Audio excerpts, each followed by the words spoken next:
تو پھر وہ کیسا بے عقل ہے جو اپنی اچھی خاصی عقل کو شراب کے ذریعے سے برباد کر رہا ہے. آج تو دنیا میں فیشن ہے, شراب کو ایسا عروج دیا گیا ہے, بڑے بڑے امیروں کی یہ شان سمجھی جاتی ہے, جب تک ان کے گھروں میں اب تو حال یہ ہے کہ بیوی بچوں کے ساتھ پیا جا رہا ہے. اور مسلمانوں یاد رکھنا, تمہارے لیے جب اللہ اور اس کے رسول صلی اللہ علیہ وسلم نے حرام قرار دیا ہے تو اس میں کوئی نفع نہیں ہو سکتا, کوئی فائدہ نہیں ہو سکتا. شراب کو بھول سے بھی ہاتھ نہ لگائیں, ورنہ قیامت کے دن کے متعلق حدیثوں میں ملتا ہے کہ جہنمیوں کا یا مجرمین کا جو قیامت کے دن سڑے ہوں گے, گلے ہوں گے, ان کا پیپ نکال کر کے شرابیوں کو پلایا جائے گا کہ یہ شراب پیتے تھے, دنیا میں مزے لیتے تھے, اب آج یہاں یہ پیو. اور وہ بھی ایک روایت میں ہے کہ مائے حمیم بھی انہیں دیا جائے گا, کفار و مشرکین کو بھی اور شراب پینے والوں کو بھی. مائے حمیم وہ ہے کہ تم اگر اس کھولتے ہوئے گرم پانی کو صرف منہ کے قریب کرو گے تو اس کی بھاپ سے ہونٹ نیچے کا لٹک کر زمین تک چلا جائے گا. اتنا کھولتا ہوا گرم پانی انہیں دیا جائے گا پینے کے لیے. اس نحوست سے بہت دور رہو, بہت دور رہو. بلکہ رسول پاک صلی اللہ علیہ وسلم نے شراب سے متعلق جتنے لوگ ہیں سب پر لعنت فرمائی. شراب کے لیے انگور نچوڑنے والا اس پر بھی لعنت ہے, شراب اٹھا کر کے لانے والا اس پر بھی لعنت ہے, شراب بیچنے والا اس پر بھی لعنت ہے, شراب کی خرید و فروخت کسی کتاب میں لکھنے والا اس پر بھی لعنت ہے. شراب خریدنے والا, بیچنے والا, پینے والا سب اس گناہ میں مبتلا ہیں. 10 قسم کے لوگ جو شراب سے متعلق ہیں, ریلیٹڈ ہیں, ان سب پر اللہ اور اس کے رسول کی لعنت آئی ہے. یہ مسلمانوں کا شیوا ہو ہی نہیں سکتا, یہ مسلمانوں کا طور طریقے ہو ہی نہیں سکتے. صدیق اکبر رضی اللہ تعالیٰ عنہ فرماتے ہیں اسلام لانے سے پہلے بھی کبھی بھی میں نے شراب کو ہاتھ نہیں لگایا. 2 خاصیتیں آپ کی تھیں. یہاں سے ایک بات پتہ چلتی ہے, کسی نے سوال کیا تھا مجھ سے کہ کچھ ایسے لوگ جن تک کوئی نبی پہنچے نہ ہو, جن تک کوئی عالم پہنچے نہ ہو, ایسا کوئی گاؤں, ایسا کوئی شہر ہو اور وہ اسلام نہیں لائے اور وہ اللہ اس کے رسول کو نہیں پہچانے, تو ان کے ساتھ کیا معاملہ ہوگا. پہلی بات تو یہ ہے کہ اللہ نے ایسا کوئی خطہ اور ایسی کوئی جگہ رکھی نہیں جہاں حق کی دعوت پہنچی نہ ہو, کوئی ایسی جگہ رہی نہیں. اگر کسی کا ایسا حال ہے بھی کہ کوئی وہاں پر سچائی کی دعوت لے کر گیا نہیں, تو ایک بات یاد رکھیں, کوئی بھی اگر مبلغ نہیں آیا, عالم نہیں آیا, کوئی نہ بھی آیا ہو, تو اس خطے کے لوگوں کے دلوں میں اللہ ہدایت ضرور رکھتا ہے, انہیں خیر اور شر کی پہچان ضرور دیتا ہے. اب مجھے بتاؤ 550 سال سے کوئی نبی مکہ میں نہیں آئے تھے, مکہ کیا پوری دنیا میں کوئی نبی نہیں آئے تھے. 550 سال کا عرصہ معمولی ہوتا ہے؟ 550 سال کی اتنی بڑی مدت گزر گئی, کوئی نبی نہیں آئے تھے دنیا میں. سیدھے حضرت عیسیٰ علیہ السلام کے بعد میرے آقا صلی اللہ علیہ وسلم پیدا ہوئے, اور حضور اکرم صلی اللہ تعالیٰ علیہ وسلم اور حضرت عیسیٰ علیہ السلام کے بیچ کا جو عرصہ ہے اس کو زمانہ فترت کہتے ہیں. کیا وہ سارے لوگ جہنم میں جائیں گے؟ ان کے پاس تو کوئی نبی تھا نہیں. کیا وہ سارے لوگ کفر کرتے تھے؟ نہیں میرے عزیزوں, ان میں بیشتر لوگ ایسے تھے جو ایک خدا کی عبادت کرتے تھے. حضرت عبد المطلب ہیں, حضور صلی اللہ علیہ وسلم کے دادا, حضور صلی اللہ علیہ وسلم کے والدین کریمین, اور بھی کئی ایسے لوگ ہیں, ورقہ بن نوفل, زید بن عمر. یہ وہ لوگ ہیں جو حضور صلی اللہ علیہ وسلم کی بعثت سے پہلے تھے, لیکن انہوں نے کبھی شرک نہیں کیا, کبھی کفر نہیں کیا, اور پھر وہ ایک خدا کی عبادت کرتے تھے. یہ اور بات ہے کہ رسول کوئی نہیں تھے. اب یہاں میں یہ بات سمجھانا چاہ رہا ہوں کہ صدیق اکبر رضی اللہ تعالیٰ عنہ شراب سے بچے کہ نہیں بچے. پورے تقریباً 37 سال تک, 37 سال کی عمر ہو گئی تھی آپ کی جب میرے آقا صلی اللہ علیہ وسلم کی عمر پاک 40 سال تھی, آپ کی عمر تقریباً 37 ساڑھے 37 سال کے قریب تھی. اتنی عمر تک کبھی شراب نہیں پیے اور کبھی بتوں کو سجدہ نہیں کیا. تو کس نے منع کیا تھا آپ کو؟ کون تھا آپ کو جو ان حرام کاریوں سے روکا تھا؟ میرے عزیزو, اسی کو کہتے قلبی ہدایت. من جانب اللہ جو ہوتی ہے وہ ہدایت تقریباً سب کے پاس ہوتی ہے، لیکن استعمال بندے بہت کم کرتے ہیں۔ قرآن خود کہتا ہے وَهَدَيْنَاهُ النَّجْدَيْنِ، ہم نے خیر و شر کو پہچاننے والی دونوں چیزیں انسان کو دی ہیں۔ اللہ تعالیٰ قرآن میں فرماتے ہیں وَنَفْسٍ وَمَا سَوَّاهَا فَأَلْهَمَهَا فُجُورَهَا وَتَقْوَاهَا، دونوں چیزیں ہم نے انسان کے دل میں ڈالی ہیں، برائیوں کی بھی اور اچھائیوں کی بھی۔ تم پرکھ سکتے ہو، پہچان سکتے ہو۔ مجھے بتاؤ کہ آج لوگ ہم سے سوال کر رہے ہیں کہ شراب کے متعلق معلوم نہیں تھا حرام ہے کہ نہیں ہے، جوئے کے متعلق معلوم نہیں تھا حرام ہے کہ نہیں ہے، سب کر لیے، ان سب کے بارے میں تو تم کہتے ہو، لیکن مجھے یہ بتاؤ کس عالم نے، کس مبلغ نے تمہیں آگ میں ہاتھ ڈالنے سے منع کیا؟ تم خود ہی تو بچپن سے بچ رہے ہو، بچپن سے تم خود ہی بچ رہے ہو۔ آگ میں ہاتھ ڈالنے سے کسی نے منع کیا تمہیں؟ کہیں تقریریں ہوتی ہیں آگ کے بارے میں کہ آگ میں ہاتھ نہ ڈالو، آگ میں ہاتھ نہ ڈالو۔ آپ کا سینس آپ کو بچا رہا ہے، یعنی اتنی ہدایت اللہ کی طرف سے خود تمہیں ملی ہوئی ہے، تم نے آگ کو گرم دیکھا، ہاتھ نہیں ڈالتے۔ بچے کو ایک بار گرم کوئی برتن ہاتھ کے قریب لگاؤ، ایک بار چٹکا لگے پتہ چل جاتا ہے، پھر دوبارہ وہ بچہ ہاتھ بھی نہیں لگاتا۔ یہ ہدایت اسے خود اللہ کی طرف سے ملتی ہے۔ اسی طرح میرے عزیزو، آج اگر تمہارے پاس عالم نہ بھی ہو تو تمہارے پاس اللہ تعالیٰ کی ہدایت ہے دلوں میں، اس کا استعمال کرو۔ بات ہم آتے ہیں صدیق اکبر اللہ تعالیٰ عنہ کی سیرت پاک پر۔ دو چیزیں آپ نے زندگی میں کبھی نہیں فرمائی اسلام لانے سے پہلے۔ ایک بار ایسا ہوا کہ آپ تجارت میں بڑے ماہر تھے اور مکہ کے بڑے مشہور تاجروں میں آپ کا نام آتا تھا، بڑے مشہور تاجروں میں۔ حورا ملک شام کا کوئی علاقہ، تجارت کی غرض سے آپ نکلے۔ اس سے قبل آپ نے خواب دیکھا، حضرت ابوبکر صدیق رضی اللہ تعالیٰ عنہ نے خواب میں دیکھا کہ آسمان سے ایک نور نکل کر کے آیا ہے اور پورے مکہ پر پھیل گیا، اور حضرت ابوبکر فرماتے وہ نور ایسا بارش کی طرح گر رہا تھا کہ مکہ کا کوئی گھر اس نور سے خالی نہیں تھا۔ میرے گھر میں بھی وہ نور داخل ہوا، میں نے گھر کا دروازہ بند کر لیا تو دیکھا سب اجالا ہی اجالا تھا۔ میں گھبرا کر کے اٹھا اور میں مکہ کے ایک یہودی سے جا کر کے اس کی تعبیر پوچھی۔ اس نے کہا مجھے معلوم نہیں یہ تعبیر کیا ہو سکتی۔ حضرت ابوبکر فرماتے ہیں میں اسی طاق میں فراق میں تھا کہ مجھے کوئی ایک عجیب و غریب خواب کی تعبیر بتائے، تو پھر اسی اسنا میں تجارت کے لیے میں نکل پڑا ملک شام۔ ملک شام کی تجارت کے درمیان ایک علاقہ تھا بحیرہ راہب کا۔ راہب عیسائیوں کا جو بڑا عالم ہوتا ہے، جس کو پاپ کہتے ہیں، وہ کتاب کا علم رکھنے والا عالم، اس کے پاس آپ ٹھہرے اور جا کر کے اس سے اپنے خواب کی تعبیر پوچھی کہ میں نے ایک ایسا خواب دیکھا ہے کہ رات میں ایک اجالا نکل کر مکہ پر پھیل گیا، میرے گھر میں بھی آیا۔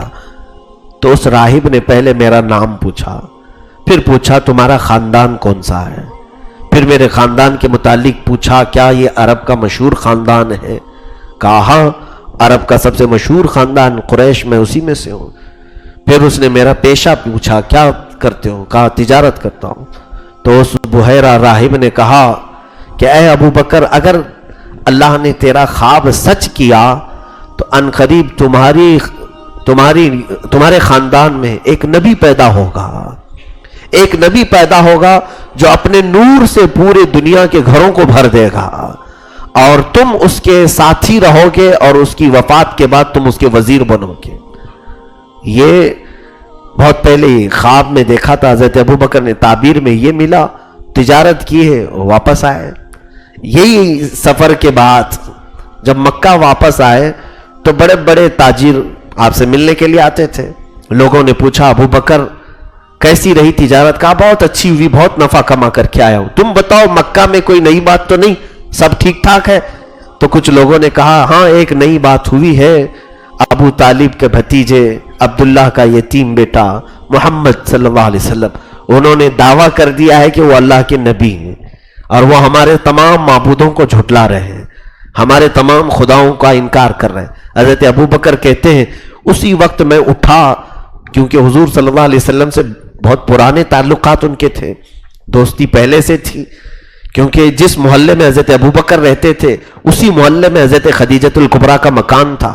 رسول پاک صلی اللہ علیہ وسلم اپنی شادی کے بعد حضرت خدیجہ کے مکان میں منتقل ہو گئے تھے. حضرت صدیق اکبر سے وہی محلے میں رہنے کی وجہ سے ملاقاتیں تھیں. اور دوسری سب سے بڑی بات یہ تھی طبیعت مزاج ملتا جلتا تھا. میرے آقا صلی اللہ علیہ وسلم کبھی شراب کو ہاتھ نہیں لگائے, حضور پاک صلی اللہ علیہ وسلم کبھی کسی بت کے پاس نہیں گئے. صدیق اکبر کی طبیعت میں بھی یہ عادتیں تھیں. تو ایسے ہم مزاج لوگوں کی دوستی بھی جلدی ہوتی ہے.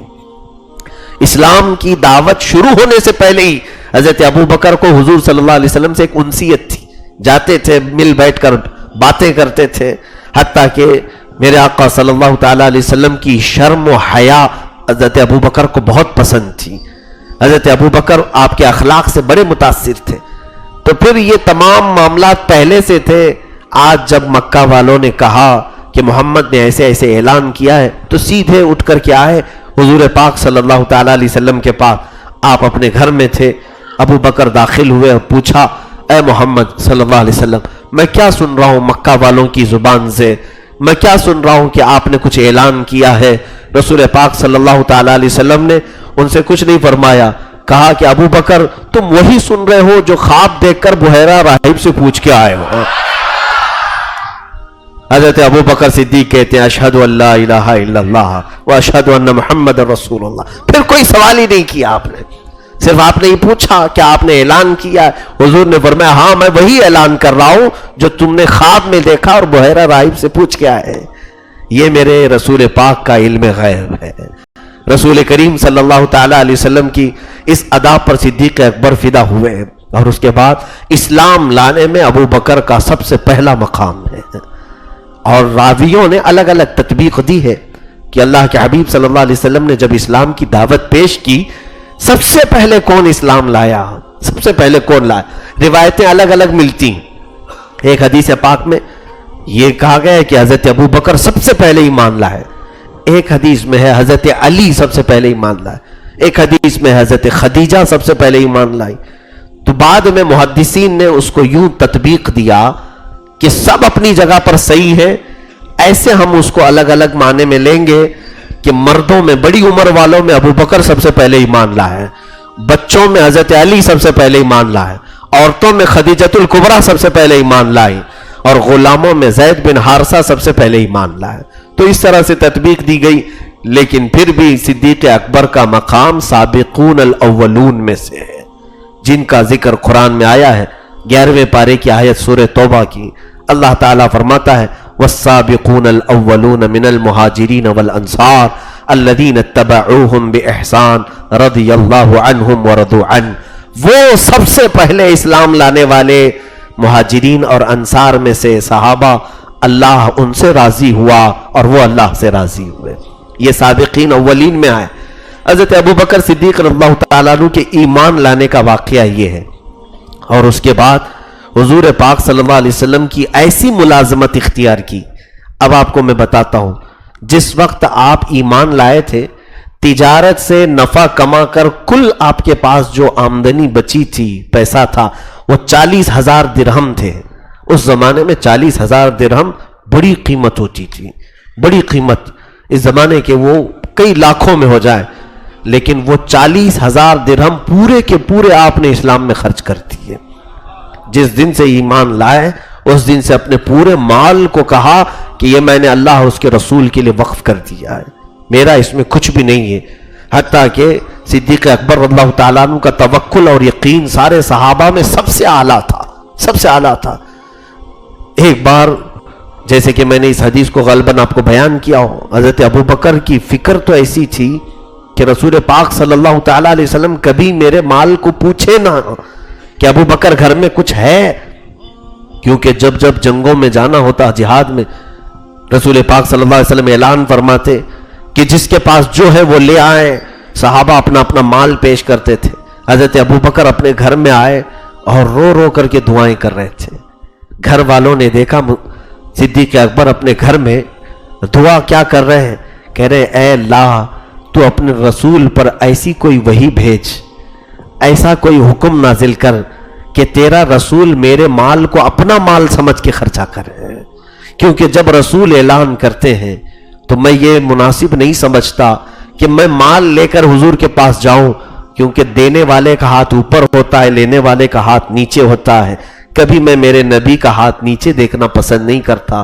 یہ فکر بھی صدیق اکبر کی تھی، حالانکہ رسول پاک صلی اللہ علیہ وسلم جود و نوال، جود و سخا کے مالک ہیں۔ میرے آقا صلی اللہ تعالیٰ علیہ وسلم کے متعلق اتنی فکر تھی ابو بکر صدیق کو، اور آپ کی دعا قبول بھی ہوئی۔ حضور پاک صلی اللہ علیہ وسلم اچانک گھر میں تشریف لائے، آپ بیٹھے ہوئے تھے، گھر والے، اللہ کے حبیب صلی اللہ علیہ وسلم سیدھے ان کے گھر میں داخل ہوئے، ایک حجرے میں گئے، ان کے بکسے میں، ایک ٹرنک میں، اٹیچی میں کچھ رکھا ہوا تھا، وہ اٹھا لیا۔ میرے آقا نے کہا ابو بکر میں یہ لے جا رہا ہوں، فلاں جگہ خرچ کرنا ہے، فلاں جگہ خرچ کرنا ہے۔ حضرت ابو بکر صدیق گھر میں بیٹھے دیکھ رہے تھے، رسول پاک صلی اللہ علیہ وسلم دروازے تک پہنچ کر مسکرائے اور فرمایا ابو بکر تیری دعا اللہ نے سن لی ہے۔ میرے عزیزو، یہ ابو بکر صدیق کی جانثاری میرے آقا صلی اللہ علیہ وسلم کے ساتھ ہجرت کے دن بھی آپ نے ایسی کیا تھا۔ جب رسول پاک صلی اللہ تعالیٰ علیہ وسلم پر آپ ایمان لائے تو آپ کے گھر والوں میں سے کوئی ایمان نہیں لائے تھے، شروع میں کوئی ایمان نہیں لائے تھے۔ بڑی تکلیفیں آپ نے برداشت کی مکہ میں، 13 سال کا عرصہ جو ہوا ہے، بڑی تکلیفیں، اس لیے کہ حضور اکرم صلی اللہ تعالیٰ علیہ وسلم کے دفاع میں ہمیشہ رہتے تھے۔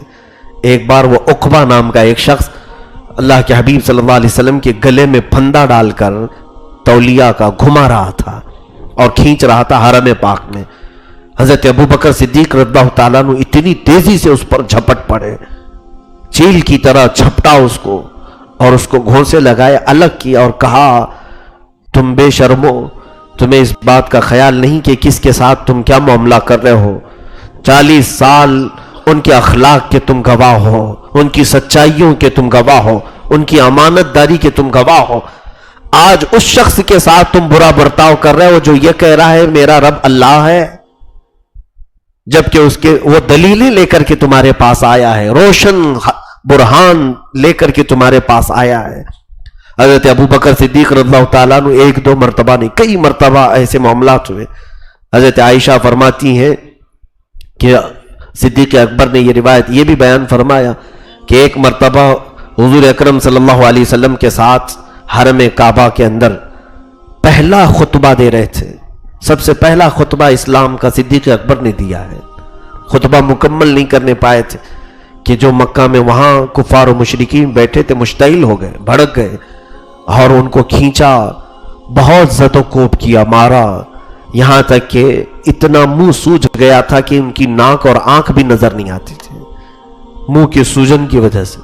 آپ کا قبیلہ بنو تمیم، بنو تیم، تو انہوں نے اٹھا کر کے صدیق اکبر کو اپنے گھر پہنچایا، اور یہاں تک کہ آپ کے ہوش میں آنے کا آپ کا پورا خاندان انتظار کر رہا تھا۔ حضرت ابو بکر صدیق پر پورے دن، پوری شام، رات گزر گئی۔ ان کی والدہ ام الخیر کھڑی رہی، لوگوں نے کہا کہ انہیں کچھ دودھ پلاؤ، پانی پلاؤ۔ رات کا آدھا پہر گزر چکا تھا جب آپ نے آنکھیں کھولی۔ ام الخیر کہتی ہے میں دودھ لے کر پہنچی تو صدیق اکبر نے سب سے پہلے پوچھا رسول اللہ کا کیا حال ہے؟ ام الخیر کہتی ہیں میں نے کہا ابو بکر یہ ساری جو تیری حالت بنی ہے اسی کی وجہ سے تو بنی، محمد کی وجہ سے، چھوڑ دے اس کا ذکر، عرب والے، مکہ والے تیری بڑی عزت کرتے ہیں۔ حضرت ابو بکر فیصلوں میں بیٹھا کرتے تھے، مکہ والوں خون بہا، دیت وغیرہ کے معاملات میں آپ فیصلہ کرتے تھے۔ ان کی ماں نے کہا کہ تو چھوڑ دے محمد کو، اسی کی وجہ سے مکہ والوں نے تجھے آج اتنا مارا ہے۔ حضرت ابو بکر صدیق نے جو الفاظ کہتے ہیں اپنی ماں سے کہ میری ماں تجھے خبر نہیں کہ اس میں جو حلاوت اور شیرینی ہے ان کو چھوڑنے میں کوئی مٹھاس نہیں ہے۔ تو ضد پر تھے کہ میں جب تک حالات معلوم نہیں کروں گا میں دودھ بھی نہیں پیوں گا، پانی بھی نہیں۔ پوچھا کہ میں کیسے معلوم کروں کہ محمد کہاں ہے، حضور پاک صلی اللہ علیہ وسلم کہاں ہیں؟ صدیق اکبر نے اپنی ماں سے کہا جاؤ ام جمیل کے پاس، جو عمر فاروق کی بہن تھی، وہ اسلام لائی ہوئی تھی پہلے، کہا ام جمیل کے پاس جاؤ، وہ تجھے بتا دے گی کہ رسول کہاں ہے۔ ام الخیر آئی ام جمیل کے پاس، کہا کہ محمد کہاں ہے؟ ام جمیل نے کہا تجھے کیا ضرورت پڑ گئی محمد کی؟ وہ پہچانتی تھی ابو بکر کی ماں ہے اور ایمان لائی ہوئی نہیں ہے، تو ام الخیر رونے لگی، اے ام جمیل بتا دے میرا بیٹا موت کے قریب آ چکا ہے اور وہ کچھ کھاتا پیتا نہیں، کہتا ہے جب تک وہ اپنے نبی کو نہیں دیکھ لے گا کچھ نہیں حلق سے اتارے گا۔ ام جمیل کہتی ہے میں خود آ کر کے دیکھوں گی۔ وہ آئیں، جب صدیق اکبر کی یہ حالت دیکھی تو چیخ پڑی، کہا ابو بکر اللہ نے جو تجھے یہ دیا ہے، یہ جو مصائب یا مشقتیں جو تجھے رسول پاک کے دفاع کے راستے میں ملی ہے، یقیناً ہر مصیبت کا اجر اللہ کے نزدیک بہت بڑا ہے۔ دونوں عورتیں کندھے سے سہارا دے کر کے ان کو اٹھاتی ہیں۔ ام جمیل کہتی ہے میں جانتی ہوں اس وقت رسول اللہ کہاں ہیں، وہ زید بن ارقم کے گھر پر تھے۔ یہ دونوں عورتیں رات کے وقت، رات کا کتنا پہر گزر چکا تھا، جب زید بن ارقم کے گھر جاتے ہیں، گھر کے اندر روشنی تھی، اللہ کے حبیب صلی اللہ علیہ وسلم سوئے ہوئے نہیں تھے، بیدار بیٹھے ہوئے تھے، ایسا لگتا تھا کہ اپنے عاشق صادق کے انتظار میں بیٹھے ہو۔ صدیق اکبر کو جیسے ہی دونوں عورتوں نے سہارا دے کر کے میرے آقا تک پہنچایا، حضور اکرم صلی اللہ علیہ وسلم پر رکت طاری ہو گئی، بے اختیار آنکھوں سے آنسو نکل پڑے، اور پھر عرض کیا اے رب ذوالجلال، یہ میرا ابو بکر تیرے دین کی راہ میں مشقتیں اٹھایا ہے، ہر مصیبت کے بدلے ایک ایک جنت تو اسے عطا کر۔ یہ ابو بکر صدیق رضی اللہ تعالیٰ ایک دو مرتبہ نہیں، کئی مرتبہ اسلام کی اس راہ میں مصائب کو برداشت کیا ہے۔ ایک وقت ایسا بھی آیا کہ اللہ کے حبیب صلی اللہ علیہ وسلم نے حکم دیا ابو بکر ہجرت کر کے چلے جاؤ۔ حبشہ صحابہ جا رہے تھے، ایتھوپیا، یہ پہلی ہجرت تھی مسلمانوں کی، اس میں حضرت ابو بکر کو بھی بھیجا گیا۔ آپ بھی ہجرت کر کے نکل گئے، راستے میں ایک شخص ملا ابن الدغنا نام کا، وہ اس نے دیکھا ابو بکر سے پوچھا کہ کہاں جا رہے ہو؟ کہا میری قوم نے مجھے میرے وطن سے باہر نکال دیا، میری قوم اب مجھے برداشت نہیں کر پا رہی ہے، میں نکل کر جا رہا ہوں، دوسرے ملک میں رہوں گا تاکہ میں اپنے رب کی عبادت اطمینان سے کر سکوں۔ ابن الدغنا وہ مکہ کا بڑا پہلوان آدمی تھا، اس نے کہا ابو بکر اگر تجھ جیسا آدمی مکہ میں نہ رہے تو میں سمجھتا ہوں کہ کوئی مکہ میں رہنے کے قابل نہیں ہے۔ اس نے بڑی تعریفیں کی اور کہا چلو واپس، میں اپنی پناہ میں تجھے رکھتا ہوں۔ وہ لے آیا حضرت ابو بکر کو اور پورے مکہ میں اعلان کر دیا، اے لوگوں سنو، ابو بکر کو میں نے پناہ دی ہے۔ گویا کہ اس وقت ایسا رواج تھا، جس نے کسی کو پناہ دی اگر اس کے ساتھ چھیڑ چھاڑ کیا تو گویا کہ پناہ دینے والے کے ساتھ آپ نے چھیڑ چھاڑ کی، جنگ شروع ہو جاتی تھی۔ حضرت ابو بکر کے متعلق جب اس نے اعلان کیا تو پورے مکہ والے جمع ہوئے، انہوں نے کہا ایک شرط پر ہم پناہ کو منظور کرتے ہیں، تمہاری پناہ کو تسلیم کرتے ہیں۔ کہا کیا؟ کہا ابو بکر سے کہنا کہ وہ جو نماز پڑھنا ہے، جو قرآن پڑھنا اپنے گھر میں پڑھے، باہر آ کر نہ پڑھیں کہ ہماری بیوی بچے فتنے میں مبتلا ہو رہے ہیں۔ ابن الدغنا نے کہا میں ابو بکر سے یہ بات کہتا ہوں۔ اس نے کہا تم سکون سے اپنے گھر میں کرو، جو عبادت کرنی ہے باہر مت کرنا۔ حضرت ابو بکر صدیق نے جب لوگوں کے حالات دیکھے، اپنے گھر کے باہر صحن میں ایک چھوٹی مسجد بنا لی، وہی عبادت کرتے تھے۔ اور وہ تقوی کا بیت آج بادشاہ صدیق اکبر جب قرآن کی تلاوت ہوتی تو وہ اپنے میں نہیں رہتے تھے، رقت طاری ہوتی تھی، آواز بڑھتی چلی جاتی تھی۔ تلاوت قرآن میں جیسی آواز آپ کی بڑھتی، راستہ چلنے والے رک جاتے تھے تلاوت سننے کے لیے۔ صدیق اکبر کی آواز میں وہ مٹھاس اور زبان میں وہ شیرینی اور الفاظ میں وہ تاثیر کہ پھر ہر دن تلاوت سننے والوں میں سے کئی لوگ ایمان لے آتے تھے۔ پھر یہ معاملہ بڑھ گیا، لوگ آئے اور کہنے لگے، ابن الدغنا آیا اور کہا ابو بکر میں نے پناہ دی ہے تمہیں، میرا کچھ خیال کرو۔ آپ نے کہا میں آہستہ پڑھ رہا ہوں، پھر آہستہ ہوتے ہوتے پھر بلند ہو جاتی تلاوت، اور اس تلاوت میں کتنے لوگ دائرہ اسلام میں آئے۔ ابن الدغنا تیسری مرتبہ آیا اور کہا ابو بکر بہت ہو گیا، لوگ مجھے چھیڑ چھاڑ کر رہے ہیں، مجھے تانے مار رہے ہیں، تم کو میں نے کتنی مرتبہ کہا کہ اپنے گھر میں عبادت کرو۔ صدیق اکبر کھڑے ہوئے اور کہا ابن الدغنا تو اپنی پناہ واپس لے لے، مجھے میرے اللہ کی پناہ کافی ہے، میں اپنے رب کی پناہ میں ہوں۔ اس نے اپنی پناہ واپس لی، وہ بری ذمہ ہو گیا۔ حضرت ابو بکر صدیق رضی اللہ تعالیٰ عنہ ہجرت تک ان مصائب کا سامنا کرتے رہے۔ رسول پاک صلی اللہ تعالیٰ علیہ وسلم کا پورے لوگوں نے مل کر کے بائیکاٹ کیا تھا 2 سال تک، 2 سال تک سوشل بائیکاٹ۔ ایسا بائیکاٹ تھا کہ آپ کے گھر تک کوئی کھانا پانی بھی نہ پہنچنے پائے, کوئی ان کے گھر والوں سے تجارت نہیں کر سکتا, کوئی سلام مصافحہ نہ کرے, کوئی رشتہ داری نہ کرے, کوئی دعوتوں میں نہ جائے نہ بلائے. ٹوٹلی بائیکاٹ کیا گیا تھا رسول کریم صلی اللہ علیہ وسلم کے گھر والوں کا. 2 سال اللہ کے حبیب صلی اللہ علیہ وسلم شیب ابی طالب میں گزارے, وہ گھاٹیاں پہاڑوں میں رہ کر کے گزارے, جہاں پر کتنے تو دن ایسے آئے میرے آقا صلی اللہ علیہ وسلم کی زندگی پاک پر کہ آپ پتے کھایا کرتے تھے, درختوں کے پتے, اور چمڑوں کو پانی میں ابال کر کے کھانا پڑتا. حضرت ابو بکر صدیق کو لوگ کہتے, ابو بکر تمہارے ساتھ یہ معاملہ نہیں ہوگا, تم بڑے تاجر آدمی ہو, مکہ کے ایک ماہر تاجر ہو, بزنس مین, لوگوں ان کی عزت کرتے ہیں, پیسے والوں کی. حضرت ابو بکر سے لوگ کہتے تم اپنی مرضی کے مالک ہو, لیکن اللہ اکبر, صدیق اکبر اللہ تعالیٰ عنہ ان 2 سالوں میں, اگرچہ ان کا بائیکاٹ نہیں ہوا تھا, 2 سالوں میں کبھی بھی آپ نے کھانے کو ہاتھ نہیں لگایا. اللہ کا حبیب نہیں کھا رہا ہے تو میں کیسے کھاؤں, رسول کریم صلی اللہ تعالیٰ علیہ وسلم کے گھر پر کھانا نہیں پہنچتا تو میرے گھر میں کھانا کیسے آئے. یہ صدیق اکبر اللہ تعالیٰ عنہ کی وہ وفاداری. ہجرت کا جو موقع آیا, رسول کریم صلی اللہ تعالیٰ علیہ وسلم سیدھے اپنے گھر سے حضرت ابو بکر کے گھر گئے اور ان سے کہا کہ چلو اللہ کا حکم آیا ہے, ہم مدینے کی طرف روانہ ہو جائیں. حضرت ابو بکر نے رات ہی میں اونٹنی سوار کی, تیار کی, اور پھر ان کے والد ابو قحافہ وہ نابینا ہو چکے تھے, آنکھیں جا چکی تھیں, ایمان نہیں لائے تھے. وہ کہتے تھے یہ سب بچوں کا کھیل ہے جو اسلام ابھی چل رہا ہے, چند دنوں کے بعد سب چلے جائیں گے, ختم ہو جائیں گے. ابو بکر صدیق کے والد تو ان سے چھپ کر کے انہیں نکلنا تھا. گھر میں جتنا مال تھا سب حضرت ابو بکر نے لے لیا. اور حیرت کی بات یہ ہے کہ صدیق اکبر اللہ تعالیٰ عنہ کے گھر کے اندر وہ نرمی تھی کہ آپ کے بیٹے عبداللہ اور آپ کی بیٹی حضرت اسما, یہ دونوں ایمان لائے ہوئے تھے. حضرت ابو بکر صدیق نے حضرت اسما کو کہا کہ تم روزانہ کھانا پہنچا دیا کرنا, ہم 3 دن تک غار ثور میں رہیں گے, یعنی ثور کی چوٹی, وہاں پر ہم لوگ قیام کریں گے. حضرت عبداللہ سے کہا کہ تم دن بھر دیکھنا مکہ والے ہمارے بارے میں کیا بات کرتے ہیں, رات میں آ کر ہم کو غار میں سنا دینا. اور اپنے ایک غلام کو بھی اس بات پر لگایا تھا کہ تم بکریاں چراتے ہوئے رات کو اس پہاڑ تک لے آنا, ہم دودھ دوہ کر کے اس کا استعمال کر لیں گے. یہ ساری تیاریاں ایک رات میں حضرت ابو بکر نے کی.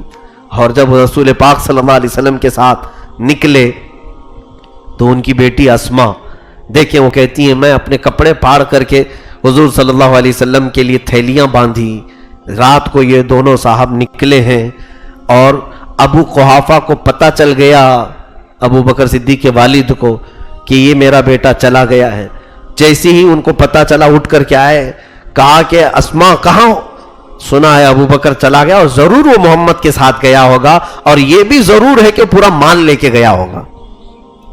تو ان کی بیٹی کہتی ہیں کہ میں نے تھیلی میں کچھ پتھر جمع کیے اور ایک طاق میں رکھ دیا. ان کی آنکھیں دکھتی نہیں تھی. کہا دادا نہیں, ہمارے لیے کچھ چھوڑ کر کے گئے ہیں, بچوں کے لیے کچھ چھوڑ کر کے گئے ہیں. کہا کہاں رکھ کے گیا ہے, کیا چھوڑ کے گیا ہے؟ تو حضرت اسما اپنے دادا کا ہاتھ پکڑ کر کے لائی طاق میں, وہ تھیلی پر ہاتھ گھمانے کے لیے لگایا. تو کہا ہاں اچھا کیا کہ اپنے اولاد کے لیے کچھ چھوڑ کر کے گیا ہے. یہ حضرت اسما نے نہیں کہا کہ درہم چھوڑ کے گئے, دینار چھوڑ کے گئے, بلکہ یہ کہا کچھ چھوڑ کر کے گئے. اور ضرور وہ کچھ چھوڑ کر کے گئے تھے. حضرت اسما سے کوئی پوچھتا آپ نے اپنے دادا کو ایسے کیوں خبر دے دی کہ ابو بکر تو آپ کے لیے کچھ نہیں چھوڑے تھے, آپ نے پتھروں کو کہا کہ کچھ چھوڑ کے گئے ہیں. حضرت اسما کہتی واللہ ابو بکر کا چھوڑا ہوا ایک پتھر دنیا کے ہیرے سے زیادہ قیمتی ہے, وہ ہمارے لیے کافی ہے. تو وہ فرما بردار بیٹی بھی تھیں. حضرت ابو بکر صدیق رضی اللہ تعالیٰ عنہ رسول کریم صلی اللہ علیہ وسلم کے لیے اس قدر جانثاری فرماتے رہے, اور غار ثور تک پہنچنے میں جو معاملات آئے آپ سنتے رہتے ہیں. یہ مدینے کا راستہ نہیں تھا جس راستے پر یہ لوگ چلے تھے, مدینے کا راستہ الگ تھا, کیونکہ مکہ والوں کو معلوم تھا کہ اگر یہ لوگ مکہ چھوڑیں گے تو سیدھے مدینے جائیں گے, کیونکہ مدینے میں آلریڈی صحابہ ہو چکے تھے, تبلیغ ہو چکی تھی, وہاں کئی لوگ ایمان لا چکے تھے اور میرے آقا کا انتظار مدینے والے کر رہے تھے پہلے سے بھی. مکہ والوں کو معلوم تھا کہ اگر یہ جائیں گے تو مدینے جائیں گے. اسی لیے ہجرت کی رات جب مکہ والوں کو معلوم ہوا تو سارے مدینے کے راستے پر ڈھونڈنے کے لیے نکل پڑے. لیکن صدیق اکبر کی یہ بردباری تھی, دور اندیشی تھی. آپ نے کہا یا رسول اللہ صلی اللہ علیہ وسلم, سیدھے ہم مدینے کے راستے پر نہیں جاتے ہیں, دوسرا راستہ لیتے ہیں, 2-3 دن ہم رک جاتے ہیں, ان کی تلاش اور جستجو ختم ہو جائے تو پھر ہم آگے کا سفر کریں گے. یہ کہہ کر کے وہ غار ثور پر لے آئے. ثور ایک پہاڑی ہے مکہ میں. پہاڑی کا مطلب چھوٹی پہاڑی نہیں, وہ بہت بڑا پہاڑ ہے, 5000 فٹ اونچا پہاڑ ہے. چڑھتے چڑھتے حالت خراب ہو جاتی ہے. آج بھی وہ پہاڑ ویسی ہی موجود ہے. اس میں سب سے اوپر جانے کے بعد چوٹی پر ایک غار ایسا ہے کہ اس میں 2 لوگ صرف بیٹھ سکتے, کھڑے بھی نہیں ہو سکتے. پتھروں سے ڈھکا ہوا ایک غار ہے. وہ حضرت ابوبکر صدیق کو معلوم تھا. اندازہ ایسا ہوتا ہے کہ عرب والے پہاڑ چڑھنے میں بڑے ماہر تھے, کیونکہ پہاڑی علاقے تھے ان کے. کیونکہ آج بھی جغرافیہ کے اعتبار سے دیکھا جائے تو آج کی رپورٹ میں بھی یہ بتایا جاتا ہے کہ سعودی عرب میں ہی تقریباً آج بھی 20 لاکھ پہاڑ ہیں. بہت پہاڑیوں کا یہ علاقہ ہے. تو وہ سفر بھی پہاڑ چڑھ کر کے کیا کرتے تھے. حضرت ابوبکر صدیق رسول پاک صلی اللہ علیہ وسلم کو لے کر پہاڑ چڑھنے لگے. میرے آقا صلی اللہ علیہ وسلم کو تھکن کا احساس ہوا تو صدیق اکبر نے اپنے کندھے پیش کیے. کہا یا رسول اللہ صلی اللہ علیہ وسلم, آپ میرے کندھوں پر سوار ہو جائیں اور میں لے کر کے چلتا ہوں. اندازہ کریں اس وقت میرے آقا صلی اللہ علیہ وسلم کی عمر پاک 53 سال کی ہے اور ابو بکر کی عمر 50 سال کی ہے. 50 سال کا آدمی 53 سال کے بار نبوت کو اٹھا رہا ہو. یقیناً میرے عزیزوں, عام انسان کو نہیں اٹھایا ابو بکر نے, پورے کائنات کے آقا کو اپنے کندھوں پر لیا. اور میرے آقا صلی اللہ علیہ وسلم نے منع بھی نہیں فرمایا, ابو بکر کے کندھوں پر سوار ہوئے. آج مجھے اندازہ ہے ایک چھوٹی سی تھیلی, ایک آدھا لیٹر کی بوتل, چھوٹی سی تھیلی میں 2 کیلے اور 1 سیب تھا. یہ ہم کو اوپر چڑھنے کے وقت بھاری پڑ رہے تھے. ہم سوچ رہے تھے کہ یہ تھیلی کہیں پر چھوڑ دیں. بوتل پکڑ کر کے چڑھنے میں یہ بھاری لگ رہا تھا. بیگ سامان تو دور کی بات, یہ تو راستے میں کھانے کے لیے جو لیے تھے 2 کیلے 1 سیب اور ایک آدھا لیٹر کی بوتل, یہ بھاری پڑ رہی تھی. اس دن اندازہ ہوتا ہے صدیق اکبر نے کیسی جانثاری کی ہے. میرے آقا صلی اللہ علیہ وسلم کو پورا اپنے کندھوں پر لے کر کے وہ 5000 فٹ کی اونچائی طے کی تھی. اور اتنا ہی نہیں, اس غار پر جانے کے بعد آپ نے خود اپنے ہاتھوں سے غار صاف کیا. اللہ کے حبیب صلی اللہ تعالی علیہ وسلم کو غار میں لے کر اندر تشریف لائے اور پھر وہاں وہ واقعہ بھی پیش آیا کہ آپ نے اپنی جان بھی حضور پر نثار کر دی. اسی لیے جان نثار آپ کو بار بار کہا جاتا ہے. کیسے کہ ایک زہریلا سانپ اس میں اندر داخل ہوتا ہوا آپ نے دیکھا تو اپنی ایڑی اس کے سامنے دبا دی. سانپ نے کاٹا, پھر بھی آپ پیر نہیں ہٹائے. رسول کریم صلی اللہ علیہ وسلم کی نیند جیسے بیدار ہوئی, آپ کا چہرہ پیلا پڑا ہوا تھا. ابو بکر کا جسم زہر سے پورا پیلا ہو رہا تھا. حضور پاک صلی اللہ علیہ وسلم نے پوچھا تو آپ نے کہا یا رسول اللہ, سانپ کاٹ رہا ہے. کہا ہٹاتے کیوں نہیں؟ کہا کہیں وہ آپ کو تکلیف نہ دے تھے. اسی کو جانثاری کہتے ہیں کہ ہم اپنے اوپر مصائب لے لیں لیکن نام نبی پر حرف بھی آنے نہ دیں, کوئی انگلی بھی اٹھانے نہ پائے. اس صحابہ کے اخلاق سے کچھ تو سیکھنا چاہیے. ہم پہلے آج اپنا آرام دیکھتے ہیں, بعد میں دیکھا جائے گا نبی کی بات کریں گے. اگر وقت ہے تو رسول کی بات کریں گے. انہوں نے جان اپنی وار دی. رسول پاک صلی اللہ علیہ وسلم نے فرمایا ابو بکر پیر ہٹاؤ, کوئی بھی موذی مجھے تکلیف نہیں دے گا, بلکہ وہ سانپ میری زیارت کا مشتاق ہے. وہ سانپ نے زیارت کی اور چلا گیا. اللہ کے حبیب صلی اللہ تعالی علیہ وسلم نے اپنا تھوک شریف, اپنا لعاب ان کے پیر پر لگایا. حضرت ابو بکر صدیق فرماتے ہیں سانپ کا کاٹا ہوا پورا دور ہو گیا, پتہ ہی نہیں چلتا تھا, زہر کافور ہو گیا, ختم ہو گیا. رسول کریم صلی اللہ تعالی علیہ وسلم ان کے ساتھ اس غار میں ہیں. اب جو یہاں واقعہ پیش آیا وہ یہ ہوا کہ کفار مکہ ڈھونڈتے ڈھونڈتے اس غار تک بھی پہنچ گئے, وہاں تک بھی آ گئے, کیونکہ قدموں کے نشان دیکھتے تھے لوگ اس وقت, اور اونٹ کی مینگنیاں دیکھتے تھے کہ اگر یہاں سے کوئی گیا ہے تو یہ علامت ہے سفر ہوا ہے کسی کا. تو تلاشتے ہوئے اس پہاڑ کے اوپر تک آ گئے. حضرت ابو بکر کہتے ہیں میں غار کے اندر سے دیکھ رہا تھا ان کافروں کو اور پہچان بھی رہا کون کون آیا ہے. اب خوف ہونے لگا, ڈر ہونے لگا. میں نے کہا یا رسول اللہ صلی اللہ علیہ وسلم, اگر وہ تھوڑا سا نیچے جھانک لیں تو ہم انہیں نظر آ جائیں گے, اور اب ہم دیکھ لیے جائیں, اگر پکڑ لیے جائیں تو ہمارے ساتھ یہ سارے لوگ مل کر بڑا برا سلوک کریں گے, ہم دو ہی ہیں یہاں پر. رسول کریم صلی اللہ علیہ وسلم نہایت ہی اطمینان کے ساتھ, خوف کے وقت چہرے بدل جاتے ہیں, خوف کے وقت گھبراہٹ سے ہاتھ پیر میں راشا آ جاتا ہے, کپ کپی آتی ہے. حضرت ابو بکر سے ایک سوال کرتے ہیں میرے آقا صلی اللہ علیہ وسلم, ابو بکر ان دو کے بارے میں تمہارا کیا خیال ہے جن کا تیسرا ساتھی اللہ ہو؟ حضرت ابو بکر صدیق نے کہا ان کی پوری دنیا کچھ نہیں کر سکے گی. میرے آقا نے فرمایا لا تحزن ان اللہ معنا, مت گھبرا, اللہ ہمارے ساتھ ہے, اللہ ہمارے ساتھ ہے. رب ذوالجلال نے حفاظت و صیانت بھی فرمائی اور قرآن میں اس کا ذکر فرمایا. اذ اخرجہ الذین کفروا ثانی اثنین اذ ہما فی الغار اذ یقول لصاحبہ لا تحزن ان اللہ معنا. یہ کیسے لوگ ہیں جن کے سفر کو بھی قرآن نے اپنے صفحات میں جگہ عطا کی ہے. صدیق اکبر رضی اللہ تعالیٰ عنہ کے ان واقعات کو فرماتے ہیں جس دن میرے آقا نے فرمایا لا تحزن ان اللہ معنا, مت گھبرا, اللہ ہمارے ساتھ. فرماتے ہیں پوری موت تک پھر کسی معاملے میں مجھے خوف نہیں آیا. آخر عمر تک صدیق اکبر پھر کسی بھی چیز سے ڈرتے ہی نہیں تھے. آج اس جملے کی ہمیں ضرورت ہے. میں آج کہوں گا اے مسلمانوں مت گھبراؤ, اللہ ہمارے ساتھ ہے, اللہ ہمارے ساتھ ہے. لوگ یہ آج محسوس نہیں کر رہے ہیں کیونکہ قرآن خود کہہ رہا ہے کان حقا علینا نصر المؤمنین, ہم نے اپنے اوپر لازم کر لیا ہے کہ ایمان والوں کی مدد کریں. قرآن میں اللہ فرماتا ہے وَلَا تَهِنُوا وَلَا تَحْزَنُوا وَأَنْتُمُ الْأَعْلَوْنَ إِن كُنتُم مُؤْمِنِينَ. تم گھبراؤ مت, پریشان مت ہو, تم ہی سب سے زیادہ کامیاب رہو گے اگر تمہارے اندر ایمان ہے. قَدْ أَفْلَحَ الْمُؤْمِنُونَ, اللہ فرماتا ہے ایمان والے سب سے زیادہ کامیاب. آج یہ جو چہرے ہیں ہم سے سوال کرتے ہیں, پھر یہ ظالموں کا ظلم, یہ کافروں کی شرارتیں, یہ مشرکین کا ہمیں آنکھیں دکھانا, یہ سب کیا ہے؟ اس کا کل ملا کر کے ایک ہی جواب ہے میرے عزیز بھائی کہ تو اپنے آپ میں محسوس نہیں کر رہا ہے کہ اللہ میرے ساتھ ہے. تم آج بھی ایمان کے اس ڈگر پر نہیں آ رہے ہو جس کی ضرورت ہے تمہیں. کسی صاحب نے مجھ سے آج یہی کہا تھا کہ آج لوگ پروٹیسٹ کرتے ہیں, احتجاج کرتے ہیں, پارلیمنٹ میں ہماری نمائندے نہیں ہیں اس لیے وہ جو چاہے وہ کر رہے ہیں. آج پارلیمنٹ میں ہماری سیٹیں نہیں ہیں, ہمارے نمائندے نہیں ہیں, اس لیے وہ جو چاہے وہ کر رہے ہیں. تو کسی حکیم نے بہت اچھے انداز میں کہا وہ سیٹیں تو چھوڑ دے پارلیمنٹ میں, جہاں تیری قسمت کے سارے فیصلے بدلے جاتے ہیں وہ سیٹیں مسجد کی ہیں, وہ تو خالی چھوڑا ہوا ہے.